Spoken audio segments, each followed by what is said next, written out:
Arvind Sanka, who was an IITian. He did his BTech from IIT Bhubaneswar. At beginning, he worked 3.5 years in Flipkart Logistics. After he decided to start his own business named The Carrier.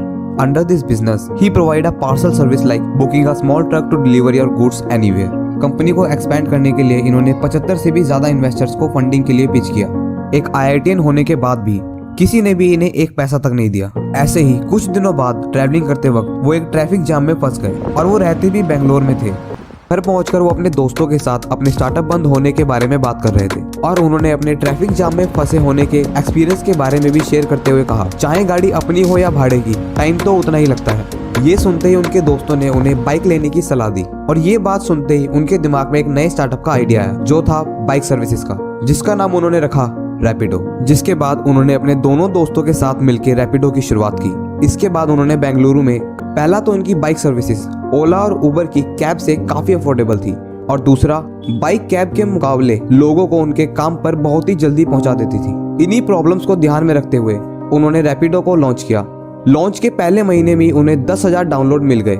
Rapido के launch के 3 महीने बाद ही ओला और उबर ने भी अपनी bike services शुरू कर दी, जिससे कि एक बार फिर द कैरियर की तरह रैपिडो भी बैंकरप्सी के कगार पर आ गया था। और ओला और उबर के पास इतने फंड्स थे कि अगर वो 1 साल तक अपनी सर्विसेज को फ्री में चलाते तब भी ये सरवाइव कर जाते, लेकिन अगर ये लोग ऐसा करते तो रैपिडो की द कैरियर की तरह बैंकरप्ट हो जाती। देखते देखते रैपिडो के फंड्स खत्म होने लगे। रैपिडो को बचाने के लिए एक बार फिर उनके फाउंडर्स ने इन्वेस्टर्स को पिच करना शुरू किया, लेकिन सारे इन्वेस्टर उनसे एक ही सवाल पूछते थे कि तुम ओला और उबर जैसी बड़ी बड़ी कंपनीज को कैसे बीट करोगे, लेकिन उनके पास इसका कोई जवाब नहीं था। तभी इनकी लाइफ में एंट्री होती है एक रियल लाइफ सुपर हीरो की, पवन मुंजाल, जो कि हैं हीरो मोटर कॉर्प के चेयरमैन।